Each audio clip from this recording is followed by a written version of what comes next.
All right, everybody, welcome to Macon Mayhem Coaches Show number 5 here at Fatty's Pizza, one of our great sponsors of the Macon Mayhem. We're happy to be here, and I'm Graham Tuck, and I've got Matteo Ybarra up at the front. Let's give a round of applause for Matteo, everybody.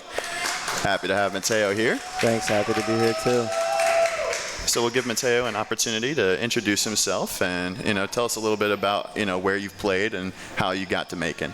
Yeah, so obviously my name is Matteo Ybarra, number 13 for the Macon Mayhem. Started playing hockey when I was 3. Loved the sport and just kept with it, obviously until I got to pro. But started off playing AA, hometown, and then once I started getting better, I moved to AAA.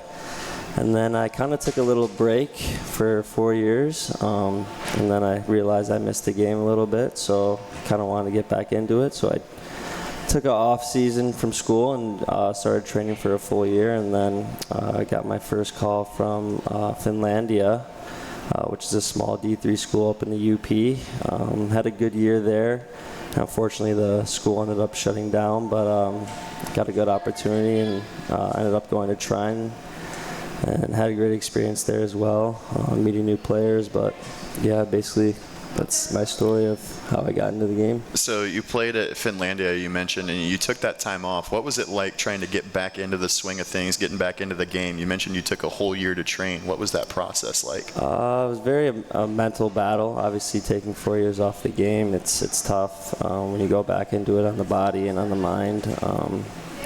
It was definitely not easy, for sure. I teamed up with a really good skating coach and player development coach that helped me along the way, coached me through everything, but it wasn't easy. But I kept with it, worked hard, put my head down, and just stuck with it.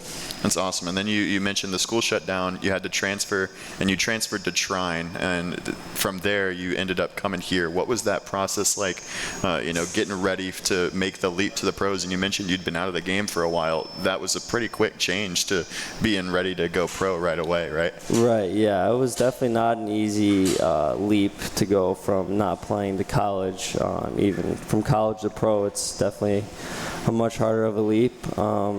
Just kind of, like I said, it's mostly the sport's mostly mental. If you have a good mindset going into it, but yeah, basically the summer, just you train as much as you can, obviously with other things going on, but you stick with it. Keep your mind clear and work as hard as you can. I think everything will end up being all right if anyone else is in that position too. But yeah, that was basically my story right there. That's big. So you come this year. Obviously, it said this last week as well with Dan and Connor, who were on Coach's Show. It's getting to be that time of year where guys are coming to the pro ranks from college. What was that experience like for you, making the jump and trying to, get your name and your tape out there to guys? How does that go for someone who's never been through it before? Honestly, really, you just gotta stick with it, reach out to as many people as you can possible. It's always nice to have people in your corner cheering you on and reaching out for you. I know as for myself, I have an agent, so he kind of helps me out with navigating my professional career. It's not an easy jump. You gotta be committed to it. If you're not committed, then it might not be for you. But like I said, if you're committed to it and want to stick with it, then you have a key to success right there. That was going to be my next question. A lot of times, you hear about agents bargaining deals for NHL players and NFL players and all different kinds of pro athletes. Is it pretty commonplace for an SPHL guy to have an agent as well, especially coming out of college? It depends on what your career path looks like in the future. If you want to keep continuing your career, it's always nice to have someone in your corner that is able to reach out to other teams and kind of get your name out there, because it's hard as in the SPHL to get your name out there. But yeah, I don't know. For me, I wanted to get one just so I could have someone, like I said, in my corner, reach out to teams and get my name out there. Obviously, the player has to do most of the work on the ice. It's up to them eventually. but it's always nice to have someone rooting for you. That's big. So you signed this off season with the Mayhem. You come into camp. How would you describe camp for somebody that's looking to make that leap as well, or for maybe fans who don't know what that process is like? Yeah, it's a little nerve-wracking coming into camp. You're coming in with a bunch of new guys, new faces that you've never seen before. You try to get to know the guys as much as possible to make everything as comfortable as possible for you during camp. But I came in with the mentality that I was going to make this team, and I wanted to make this team. I wanted to make a name for myself. And all you got to do is work hard, put your nose down, and do the dirty work sometimes. And then from there, your skills will come out and portray what kind of player you are. And you mentioned a couple times already, just putting your nose down, doing the dirty work. That kind of fits you as a player, I'd say. How would you kind of describe how your role? Yeah, I would say that fits my identity as a lot. As a kid, growing up, I was always put to work. So hard work is definitely a big key attribute of me for sure.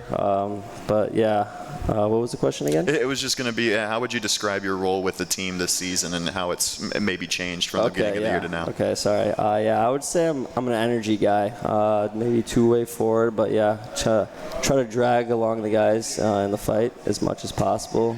Keep that energy boosted, stay positive.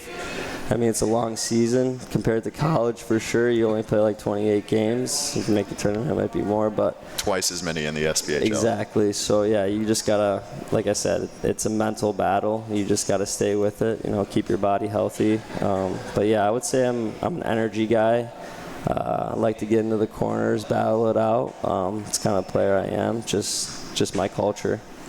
So what would you say, your first year of pro hockey, what would you say the biggest challenges have been for you? The biggest challenge for me, I would say, is adjusting to the physicality and the speed. I would say it's a lot faster league than college, because you got guys from not only D3 but D1 all over Europe. So you're playing against a lot of different talents out there.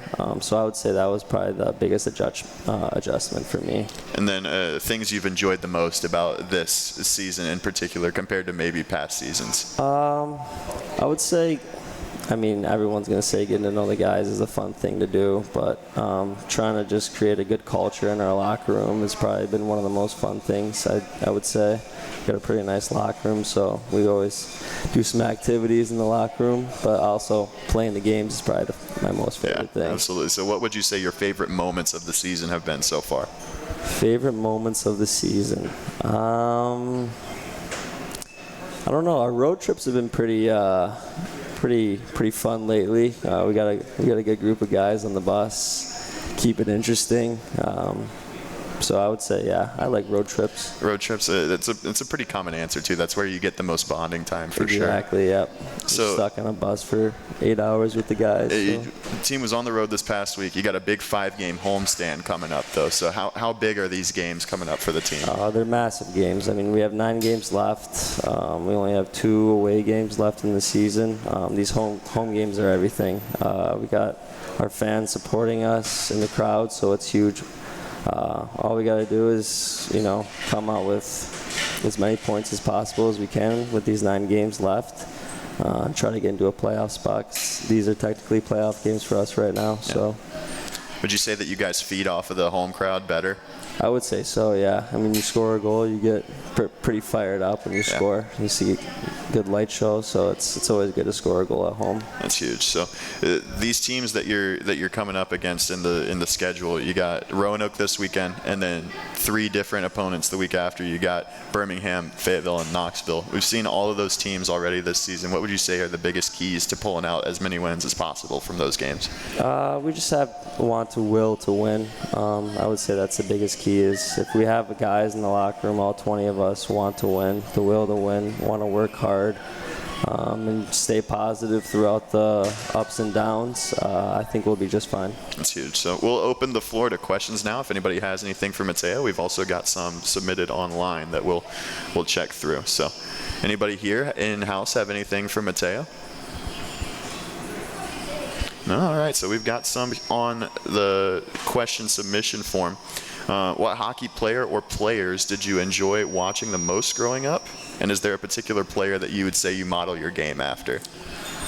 So my favorite player growing up has got to be Pavel Datsyuk. Can't really model your game after that guy. He's one in a million. I would say current player I try to model my game after is Brady Tkachuk or Matthew Tkachuk. They like to get in the dirty areas and, you know, muck stuff up and get in guys' faces and cause havoc as much as possible. So I like the way those guys play. That's huge.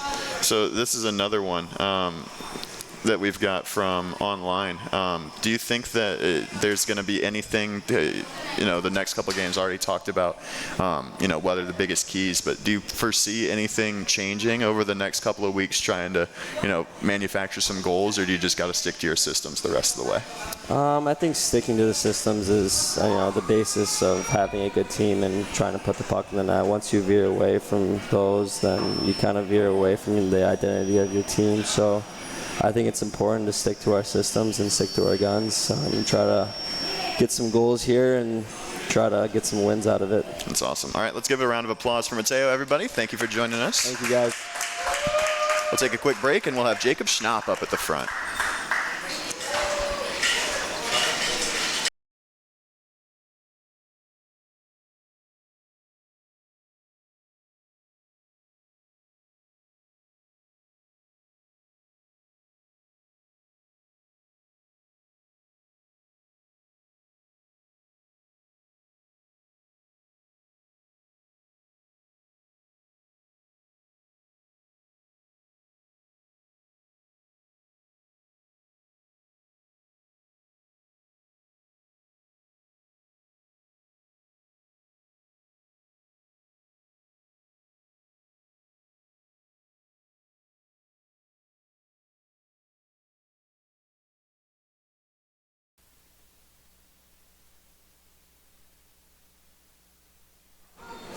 All right, everybody, we're back, and Jacob Schnapp is up here at the front with me. Let's give a round of applause for Jacob. Thank you for being here tonight, Jacob. Appreciate it. Thanks for having me.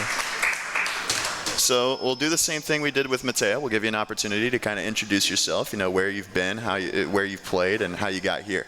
I grew up in Florida, playing hockey down there. Not too many people do that, but didn't start playing ice hockey until I was 12. Grew up playing roller hockey at first. And then eventually started getting a little bit better at ice hockey, started playing a little bit of AAA.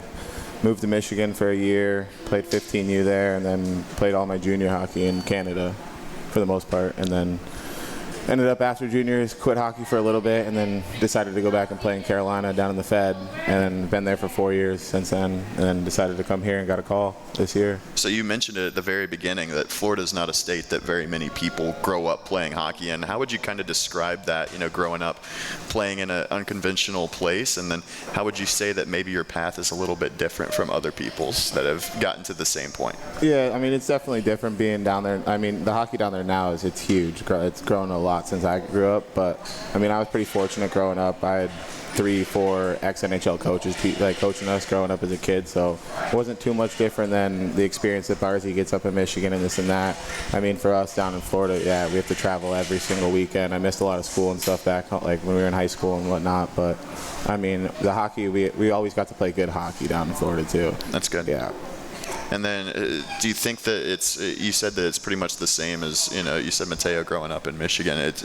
You mentioned that it's changed a lot too. Definitely. That over time, how important would you say that maybe hockey in the South is to grow in the game overall? Oh, it's huge for the game. The more people that get to play hockey, the better the game's going to get for us down here in the South. Even the whole United States as a whole. The kids in Florida back in the day, yeah, there wasn't too many teams. Now there's 8 rinks within 30 minutes from my house back home. Wow. So, it's huge. But me and Matteo, back when we were kids, we played against each other too. So. Oh, that's awesome. Yeah. So, that was with the junior system? You mentioned no, AAA? we were playing youth hockey AAA, yeah. Oh, awesome. Yeah. So how would you say the difference is for maybe somebody that doesn't know, the systems quite as well, the difference between AAA and high school hockey? It's a huge difference, depending on where you're at. Minnesota high school hockey, that's a big deal, and that's good hockey, but, high school hockey in Florida it's not great hockey at all. Anybody can go and play. I'm not sure how the high school hockey is in Michigan, but AAA is a whole different aspect. It's like AAU basically for basketball. Gotcha. So you mentioned that you have been in the FPHL with Carolina for the last 4 years until you came here, and you've been a little bit of a fan favorite there. How was it, this year, the opportunity to get to play in the SPHL? What would you say the biggest differences are between Carolina, where you've had plenty of experiences there, and now the SPHL, getting your first taste of it? I mean, definitely the game's definitely faster. The speed's a lot different. There's way more structure here in this league. I mean, you have some teams in the Fed that don't even have coaches, but I mean, being here, the top end players are way better. And it's just all about me getting used to the systems and getting used to being uncomfortable after being so comfortable for 4 years being in Carolina. But the speed's definitely the biggest difference in the games. And what about similarities? You mentioned getting used to the systems. Is there anything, obviously your game translates from one level to the next, but what would you say maybe are the biggest attributes that have helped you succeed at this level? I mean, just work ethic, I guess. Just trying to get here and do what I can do to help the team. But, I mean, I try to do the same thing I would do in Carolina, bring it here and do the same thing on the ice here. But I guess that's about it. So what has it been like? You mentioned in Carolina, you'd been there for a while, and they're a team that's towards the top of the standings pretty much every year. Now here in Macon, you're right in the middle of a super tight playoff race. It's down to the last couple of weeks.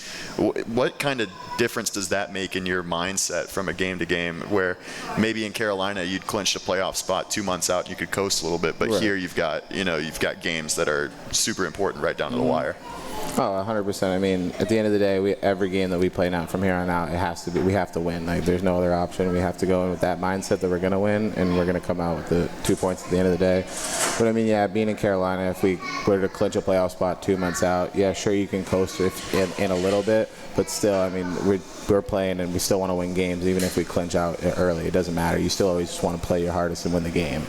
Absolutely. So is there a different feeling as a player in a game if you know the stakes are a little higher? I mean, yeah, of course. The nerves are a little bit higher. You know what's at stake. It's a little bit more important to you and your heart a little bit. But, I mean, at the end of the day, we always want to go out there and give our 100% no matter what. So what I asked Matteo this question, I'll ask you too. How would you describe your role with the team here in Macon? I mean, just try to come in, create energy for our team, use my body as much as I can, get in this under the other players' skins, run my mouth a little bit, play hard, just keep it simple too, A bit of a gritty guy, you'd say. So what would you say the biggest challenges have been in your first SPHL season? Because you made the jump mid-year. It's not like Matteo where he was in camp and then started the season. You were with Carolina at the start of this year and then came to Macon. What was that adjustment like? It was definitely different because I've just been so comfortable being in Carolina for so long. It was getting adapted to all the guys, getting in, knowing the systems, learning everything as quick as I possibly can. But it wasn't too hard to get adapted, and the guys made it a lot easy coming in. Coach, like Chesney and all the coaches working with us, it made it easy. That's huge. So I kind of glossed over this part of the question, but what would maybe your biggest challenges this season have been, or the biggest areas that you've had to adjust? I mean, just getting used to playing at the speed of the game here and just keeping my feet moving and working on every little thing, like system-wise, that we have to do here. How is the systems here different from in Carolina, you'd say? Just a lot more structure here. So what about things that, I asked Matteo this too, things that you've enjoyed the most maybe? He said road trips. I got to imagine that's probably a pretty popular answer. I mean, yeah, of course, the road trips are always fun. You get to do, you're with the guys the whole entire time. So, you guys get to bond, you get a little closer, this and that. But, I mean, the apartments are a good time sometimes. We all get to hang out and do a couple of things. I mean, coming to the rink every day is a great time, too. Our locker rooms, they just renovated it for us. It's great in there. We get to hang out. We got an Xbox in there. We play every once in a while, too. So, I mean, just being around the boys all the time is a good thing. What do you think are the most important things to take care of down the stretch to get to that playoff spot that the team's chasing after? We just got to come to work every day and play a full 60 minutes every night we play. Just plain and simple. I like it. So we've got some questions online. We'll open the floor to questions as well. But this one says, are you ever coming back to Carolina, or do they need to start buying Mayhem tickets? I guess they got to start buying Mayhem tickets. I love it. This one, I'll ask you the same one I asked Matteo. Who was your favorite player growing up? Who would you say you kind of model your game after a little bit? I don't know who I'd say model my game after, but my favorite player growing up was Ovechkin. Oh, I'm not saying by any means I'm Ovechkin. get the goal scorer like that. But I mean, I guess I try to kind of play my game like Tom Wilson a little bit. But yeah. All right, we've got some time. We'll ask everybody in the crowd anything they have for Jacob. Any questions here? No? All right. Well, let's give a round of applause for Mr. Schnapp. Thank you for being here with us. Thank you, Graham. Greatly appreciated. We'll take a break. Come back with Dave, Coach Dave.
All right, everybody, we are back, and we've got Coach Dave Pszenyczny up at the front. How about a round of applause for Dave? Glad to have you here.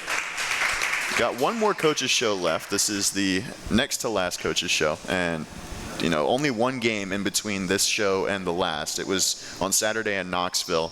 We'll start with the good in the first period. You're able to weather the storm with those first couple chances for Knoxville, and then get on the board first in the first period. Forecheck once again factoring in on that goal. How big would you say that has been to the team's success overall this season? Yeah, my on. Yeah. Oh, sorry. It didn't sound like it was You're coming good. through. Our forechecks kind of our bread and butter, and what we create off of it is pretty unique. We put opponents in vulnerable situations, and we end up getting our grade A's from that. Once again, is hard work. Interesting goal, though. I mean, yes, we did have a forecheck, but how we played that period, I don't think kind of told the story of how that period went. Yes, we weathered the storm. We did hit the crossbar. Jake Rowley actually did on a backhand early. And sometimes in a game of hockey, that's, you either get it or you don't. Maybe if that goes in, maybe we have a little bit more life. But we should have thought it we didn't play very well that first 20, and we were fortunate enough to have the lead, let alone not be behind. But yeah, it was a story of two different teams that game, and I think that's been quite frustrating as a coach and the coaching staff, and to get up for games that truly mean everything for this organization and where we are in the standings, and to kind of let that slip by. Yeah, so you mentioned, Taylor, two different teams in that game. Where do you feel the kind of change was? I had it in my notes that the shots were 14-4 for the Mayhem in the third period, and only 14 shots in the first and second combined. Where do you think that switch kind of flipped? Momentum's funny. I don't know if we decided, hey, now we're down by 2 to kind of flip that switch. I don't like resorting to that. Obviously, people could look into the goalie pool as being that momentum change. But yeah, mind-boggling, right? I wish I had the answers for that, especially when the other team didn't let off the gas, right? It wasn't like they were just playing not to lose. They were still pushing, but we just started playing better. And, if we started on time, maybe a different result. But you got to put it together for 60 and not just 20. And you mentioned the goalie switch. What did you see or not see that led to that change in net? There was a few things throughout the first period. Sometimes you get a sense for how rebounds are coming out and, how the team's playing in front of somebody. And, I think at the end of the day, we got to understand that it's not always the goalie that results in that pull. At the time, the thought process is you get your media timeouts, right? By the time they scored their second goal, we were right there by another timeout. Mm-hmm. So didn't feel the need to burn it, especially only being down 1 goal, right? So then you could utilize a goalie pull as a timeout per se. Mm-hmm. And basically that's just telling the players like, hey, you guys messed up. This is the reason why he's getting pulled, and that's on you.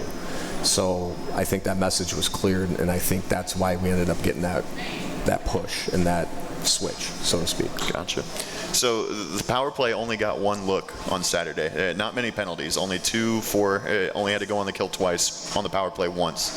What's kind of the message when you're not really generating at 5-on-5 and you're also not getting the opportunities on the man advantage at the same time? Yeah, I just think that we need to attack more.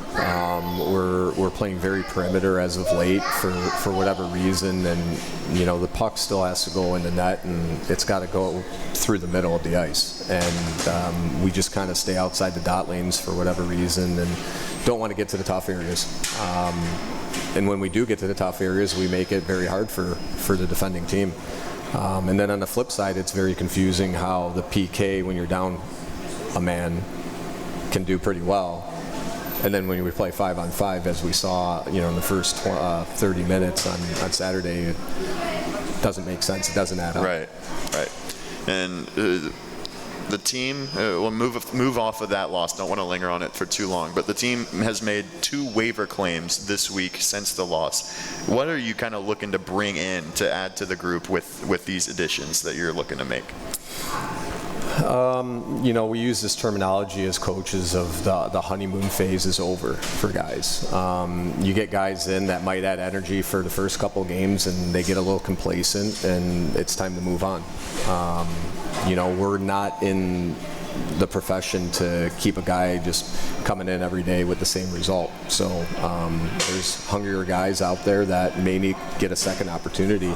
And sometimes they just need a change of scenery. And sometimes as a coaching staff, we watch their game film and, wow, it might not fit in that system where he's playing, but it would, transition much better for us. So off of those, the longest, I mentioned it with them and earlier to you, the longest homestand of the season coming up. How big are these home games in the grand scheme of things? Obviously, there are 5 big games when you only have 9 left, but outside of that, how important is it to win games, particularly at home? Yeah, that was something that we talked about since the beginning of the season, and obviously our road record isn't very good. So yeah, we definitely thrive at home. We do build off the fans when we do score those goals, and it kind of gives us an energy boost, right? But yeah, it's one of those things where, as an opponent and as coming to Macon's not always pleasant, right? Because a lot of teams have to make a far travel, and I like to think our fans. Well, I know as a former player, it's pretty hectic. They kind of get inside, with the chit chat. So yeah, I think it's a huge advantage for us, and we just got to capitalize on these next 5 games. But more importantly, take it one game at a time. And the players got to realize that we can't overwhelm ourselves with, hey, it's do or die. Like, yes, it is, but at the same time, we just got to take it shift by shift. Yeah, so how important is it to start this homestand out with good games against Roanoke? We saw, the 6 games in 9 days starting with Roanoke coincidentally at the same time. Didn't get off to a great start with those games. You were in the games all the way through, but didn't get the result. How important is it to get the result in these first ones to start the homestand off right? Yeah, I think we match up well against Roanoke. I didn't mind our games the last time we played them at home. But at the end of the day, they capitalize on their chances. And, that's unfortunately been our Achilles heel all season, is that we just don't have guys that can find the back of the net consistently and want to be the man. So moving past the Roanoke, it mentioned it. How do you mentioned it not getting the results even though you're fine with the game. How do you change that over the course of this homestand? Not just the Roanoke game in particular, but even the rest of the season. How do you capitalize on the results? What needs to change? Well, I think it's being addressed by the coaching staff with personnel. Like I said, there's only so long that you can have guys with the same result night in, night out, and the inconsistency. And in sports, it has to be a consistent day in, day out. We talk about our practice habits, which haven't been good as of late. So, the onus is on them at the end of the day, and us coaching staff, we can't go out there and play the game for them. Absolutely. So next week, moving beyond Roanoke, but I want to look at the next week in particular, the 3-3 that starts on the Thursday morning game against Birmingham. This is the first time this season that the team's played 3 games at home against 3 different opponents in as many days. How does that change your kind of film watching process, your pre-scout as you like to call it? Does it change when you have to look at more than one or more than 2 teams? We'll do our pre-scout and do our due diligence as a coaching staff and pinpoint, where a team gets exposed. But at the end of the day, we got to focus on our game, and we can't just be flip-flopping game in, game out, right? I think that's too much to put on a team. It gets confusing because it's, you've built into that week. Right now where our focus is going to be on Roanoke, and then next week it's going to be focusing on Birmingham for that first game going in. And we played recently Knoxville and Fayetteville, so that's kind of to our advantage that we've played them so recent. But yeah, we haven't seen Birmingham in quite a long time. So yeah, I think it was before the new year. And haven't played them at home since opening night. Correct. Yeah. So and they're a different team on the road, but at the end of the day, they're a good team. And they've hit their stride lately as well. That was going to be my next question, is the team hasn't seen Birmingham in a long time. What should fans kind of expect to see out of that team from your perspective, and from that game in particular? How do you think that the team matches up against Birmingham? Yeah, they're a very high-skilled team. They finish when they get the opportunity. Power play is pretty lethal. Most of those guys have been around for 4 or 5 years, so their chemistry is really built well. Great goaltending. So it's going to be a really good matchup for us, and it's a 10 a.m. game, and sometimes people use that as an excuse to players that, it's a morning game, but I mean, we practice at the same time, so the urgency should be there. Absolutely. So what should fans, kind of a similar question, what should fans be expecting going into this homestand? This is kind of where you mentioned it's do or die. Does the game plan change on the opponent? You mentioned it's kind of same day in and day out, but is it, how much emphasis are you putting on, okay, this is where we can expose this team versus this is our system, let's stick to it? I really want us to stress to our players that it's about the consistency of our shifts. I felt in Knoxville it was not consistent by far by any lines, and then you're trying to mix and match and find some chemistry within that. And then you might find the shift here, and then you go back to it, and you're back to square one again. And it's frustrating for a player, but also at the same time, we need to make changes as we go. But going to this weekend, yes, we just played Roanoke recently. We had great opportunities to either go ahead or build momentum, and we just, for whatever reason, just can't find the back of the net right now. And their goalie made some key saves when they needed them. And I'm not saying that our goalies don't get those saves, because they do. And that's just never been an issue for our team. It's just finding the back of the net. If you look through the stats from penalty kill to obviously power play and our goals fourth versus our goals against, I mean, our goals against is in the middle of the league. Mm-hmm. So the Achilles heel is getting that puck behind the goal line. Gotcha. And it's been that way pretty much all year, the defenses, but you've said it since our first show that the defense has pretty much been where you've wanted it to be. It's just been finishing the chances that has been the problem. Yeah, and that's by design, right? You build from goalie out, right? We're fortunate enough to have two really good goaltenders that, flip a coin. You know what you're going to get at the end of the day, and if they're keeping us in the game, they're doing their job. We let one slip in Fayetteville on the morning game, so we got to realize, we can start on time, but we also have to finish on time. And I think most recently our game that we've actually pretty much played a good 60 was probably last 2 Saturdays ago against Fayetteville. The night before we played a good 40, not a good 20, last 20, and then I thought the next night we followed it up with a really good 60-minute performance. You got the results in both of them as well, so that's the good thing to note there. We'll now open up the floor to questions here in-house, before we've got quite a bit of fan-submitted questions as well. Anybody have anything for Dave here? Got one in the back. Well, you may have answered, but I can't hear you very well. You expect that Iowa League has a lot of even out players. You expect a lot of them from the playoffs, or you think they're going to set where we're at now? So you're allowed to add an extra roster spot for the playoffs, but we will keep finding the right group in order to succeed in playoffs. You're allowed to bring in college guys right now, so I think people get confused when we sign a player. It doesn't mean necessarily somebody has to go, because there's player tryouts, 5-game contracts.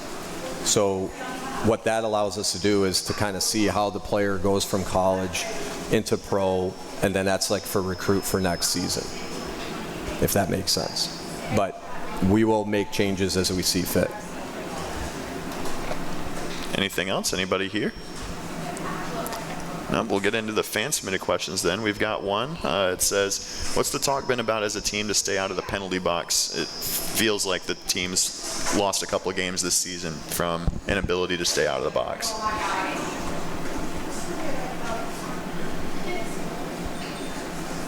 I'm trying to think off the top of my head, like a game as of recent. Yeah, I feel like the team's stayed out of the box pretty well. And we also have the best goals against on the PK, so I'm kind of confused on that. I mean, yes, do we take penalties at probably wrong times? Sure.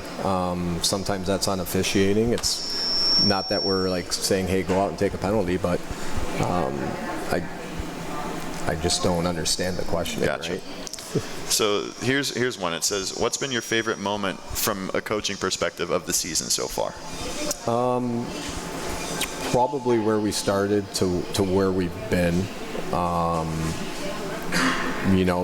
It's never going to be always up. There's going to be ups and downs. And building with this young group. We have a lot of inexperienced players, and when I mean inexperienced, it's rookies, first years, right? Or guys coming up from the Federal League, or college guys getting instituted in the lineup, right? So they have to learn just as we're learning from them. So I do like the progression that we're seeing out of certain individuals. Gotcha. So next one, how would you explain your forechecking system from a coaching perspective, and is this something that you hope will transfer over to next season? So it's not a very complicated forecheck by any means. I just think that the way the game's kind of gone is that the pendulum kind of always swings back, right? You see it in politics, you see it in everything. Fashion, right? It's just a hard-working system, and it just puts teams in very uncomfortable situations, but it has to start with the placement of the puck. And if you don't do that properly, then the forecheck's kind of ruined. But it is a hard-working system. And you think that that's something that can carry over into next season? I mean, there might be tweaks, and it also might be a little bit more advanced depending on the personnel, right? If we have a good group of guys that understand the system, now we can move on to step C, D, right? Because we still struggle at placing the puck. Gotcha. So next question we've got here. What are some of your favorite, maybe off the ice moments of the year? Maybe not from a coaching perspective. I mean, I don't leave the rink very much. Yeah, I don't know. I can't. I think maybe when my family was down here during the holidays, seeing all the lights, and my father-in-law saying he saw in the news, Macon, Georgia's got this unbelievable light show. And we ended up coming down here and had a great time. That's awesome. All right, we've got another one. It says, when did you know that you wanted to try out coaching? And was there a specific moment that you knew that was what you were going to pursue after your playing career? Probably, I love the sport. I love hockey. I can talk for hours about it, almost to where I'd bore somebody, because I'm a nerd when it comes to that. There was a time when I was playing that I actually quit hockey and kind of just was like, I'm done with it, because I just had this love-hate relationship with where I was and how things were not progressing. And then I ended up falling back in love with the game. I went back to playing, and then I was going to be done that year that I went back to playing, and then my wife was like, listen, the kids are getting to the age where they realize Daddy's still playing hockey. So I played for a few more years, and I was actually going to go back to play, and I was thinking of how can I stay involved in the game that I love so much. And so I was going back, and I ended up getting a phone call. Actually, I talked to Chuck first. Chuck called me after the season. He was like, hey, I just bought Fayetteville. This was back when he was correct, changing from fire ants to marksman. Yes. And at the time, it just wasn't a good setup for my family at that point, because we kind of put a parameter on like anything within like a 5.5 hour drive. We would do that, but Fayetteville being so far from where we had our house in Michigan at the time. And then, so I was going back to playing again that season, and then Quad City called during the Stanley Cup Finals, Game 1, after the first period. It was Washington and Vegas, and yeah, I chatted with them all the way through almost to the dying seconds of the third period. So it was almost, I don't want to say it was like handed to me, but it was like an opportunity I knew I couldn't pass, because as a player and you're thinking about coaching, you're always thinking about, okay, I got to be an assistant. Well, sometimes the assistant job doesn't pay the bills, right? So, was offered the head job, and I kind of had some mentoring prior to that, which was really beneficial. I was already involved in cutting film for my own team for 2 years previously, and how transactions happen, and they're different at every level. But it's more importantly like understanding how to use the rules. And I talk to the players about this too, like using the parameters on the ice. Like, if a team's stretching you out and you could force the team and the puck carrier into a certain situation, and he has to chip it, well, naturally nobody else is going to be able to get to it because of the fact that the guy at the blue line's stopped, right? Forcing offsides, forcing icings. I'm a nerd like that. And I think sometimes we get so far advanced that we don't learn the proper way of doing things. It's fun. This next question, kind of on the same note. What are some similarities and differences between coaching where you were in Quad City and now here in Macon? Same league. This was something that I went through my first year in Quad City, right? Like, kind of the rebuild, right? Starting from scratch. It's interesting to be able to start off at the foundation and build something. And, similarities are, it's a grind. Everywhere in this league, you wear many hats.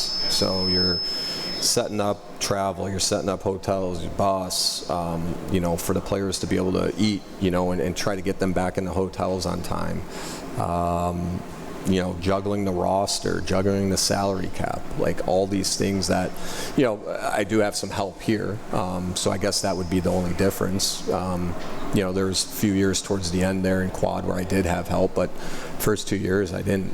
And sometimes that's hard to delegate, right, when you've been doing it. You kind of get attached to it. Yeah, and I feel that maybe things that ran so smoothly because I started it out there, there's just different operating procedures here. And it's not bad, it's just different. Obviously the weather, it's weird coming to the rink and there's no snow on the ground except for one of the days, but it's just very interesting, and especially for me being a player and playing in these buildings, like even in quad, I was never a player for Quad City, but I ended up coaching them. And you always think as a player that you'll go to a former team that you had played for. No difference than Macon. I've played in that building numerous times. I just never was a player for the Macon Mayhem. But yeah, it's fun. I enjoy it.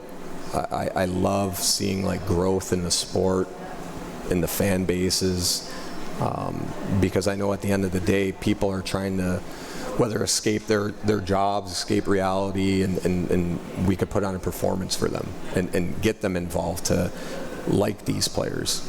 That's awesome. Next question we have is that scouting and transactions, you mentioned it just now, they're a little unconventional compared to maybe the NHL. It's a little bit different here. Could you explain, kind of sum up how that process works and how you scout and identify guys that you would maybe like to add to your team, not just in the off season, you're looking at guys that have played in this league or the ECHL or the FPHL. In season, you're looking international, you're looking at college kids. How do you go about that process? You kind of go based off of your experiences as a player. I remember one of the championship teams I played on was basically, not that the coach didn't do any recruiting, but two of the main players that were playing for that team played in two different other places that were kind of just like, hey, like, this is a pretty good opportunity, why don't you come here? And basically that team was set up from two ECHL teams into a Central League team, and we had some pretty dominant performances and some good pushes in the playoffs, and then finally we ended up winning one. And then you bring in the technology part of it, where my first year it was, okay, let's see the stats. You call the coach, you call former coaches, maybe a junior coach that they played for, maybe a player that has played with that player. What's he like off the ice? At the end of the day, we always want to bring in good human beings, guys that can represent the community well, treat others with respect. I mean, even that dressing room, and Matteo kind of hinted on it, that the guys own that, right? Like they do the cleaning, little things like that, because I think when you're doing that, you kind of take ownership of it. And then fast forward from year one to where I'm at now, and now you have Instat, so I can plug in Matteo Ybarra's name, and all of a sudden all this video pops up. And so you're watching lots and lots of video, whereas before you're probably going off word of mouth. And sometimes video is misleading because not everybody has the best video feed, right? Mm-hmm. But I will say, at the end of the day, if you have a lot of those numbers in that goal column, it adds up. So how do you maybe differentiate between a guy that scored a lot of goals at one level and maybe a guy that's playing at a higher level and doesn't have the same numbers, but he's playing against better competition? How do you make the differentiation there? Yeah, I found it confusing my first couple years. There were guys that put up a lot of numbers in the Federal League, and then you'd call them up and you're like, okay, what's going on here? Like, something's not transitioning. And then I remember I was pulling up like half-a-point players, and all of a sudden they're producing. So I'm like, what am I missing here? And you bring in guys that fit in your system, right? And then you're trying to set them up for success, because you could have a bunch of goal scorers, doesn't necessarily transition into winning a championship, right? Maybe regular season, just because regular season, you see in the NHL, a team very dominant regular season can't perform in the playoffs, right? I mean, it's not a knock on the Maple Leafs, but That's kind of where I'm going with. So yeah, I mean, you're trying to build, and the best way is kind of like, you're not just going to eat steak for dinner, right? You're going to have some salad. You're going to have meat, and, the potatoes. You're going to have this. So you're trying to build chemistry within that, because guys have certain roles. And from my experience, I went from putting up points to the year we won a championship. I didn't play power play. I was a shutdown defenseman that year. But at the end of the day, I think that's where guys get lost, is that, oh, I think I'm a goal scorer. And then it's 15 games in, and it's like, you have 2 points. You're not a goal scorer, right? So, yeah, at the pro level, it's about the consistency. And what we do is we give a guy an opportunity to succeed, and it's on him to perform. We've got a couple more here. This one says, this one's kind of a general hockey question. It says, hockey in America has skyrocketed over the last couple of years. Do you think the sport as a whole will expand over the next decade? And what do you think the causes for the increase in popularity have been? I love that the game's growing. Don't get me wrong. I don't necessarily think we need 10 junior leagues in the U.S. I think it kind of waters down the competition, because kind of going back to the recruiting, it's, okay, this player may have 50 points at college, but he plays in a weak conference. Well, you're probably still going to give him a shot, but naturally that doesn't transition into the pro game. So love that it's growing, but sometimes I'm just like, I don't know. A little bit more old school, where you have so many things changing with college players now being able to go to major junior being able to go to college, and it's just like, we need to just slow down, and the top players are going to produce, and maybe we do have a super league at some point, right?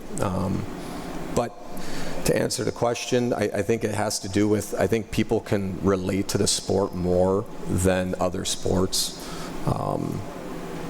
Guy breaks a finger and he's going to go out there next shift. He's going to take a puck to the face and be out there next shift after he's done getting stitched. Whereas other sports, they're not taking that risk, and then whether that's the player or the organization saying, we don't want to take that, I think that's where people can relate to it. Is the best I can identify. It's a good perspective, for sure. Last one we've got here from online. It says, notice that we've stepped up shots on goal compared to the first half of the season. How can you keep that going over the last couple of games? So Taylor and I and Phil have a running joke as of late, because we've been out shooting teams but not getting the result. Mm-hmm. So we're like, well, maybe we should just go back to getting outshot and getting the result, because that's what matters at the end of the day. Yeah, I mean, I think guys are getting a little bit more comfortable in the offensive zone and starting to understand like where they need to be. I do say that we have a hard time going back to Saturday night. First 20 minutes, we missed the net 12 times, like 12 times. So does that put a little bit more wear and tear on the goalie? Where does the rebound kick out, right? So a little frustrating, but yeah, the shots on net are good. I like to break them down by grade A's instead of just shots. I mean, a shot on net is if the goalie were removed and the shot went on net, would the puck go into the net? So you could shoot it from anywhere, and if it's going high and wide, it might be a shot on net, but it's going to miss the net. So for me, I don't like to count those ones. And in fact, they're not really supposed to count those as shots on net. So for me, it's the quality of shots, the areas we're getting them in, as opposed to just shots. It's a good perspective. All right, we've got one last chance. Anybody here in-house have anything for Dave? Otherwise, that'll do it. Any questions? All right, that'll do it. All right, let's give a round of applause for Dave. Thank you again. Thank you. Next time we will be back here for our last coaches show of the season. It'll be Wednesday, March 26th. So go ahead and mark your calendars, and we appreciate you for coming out tonight. Thank you, everybody.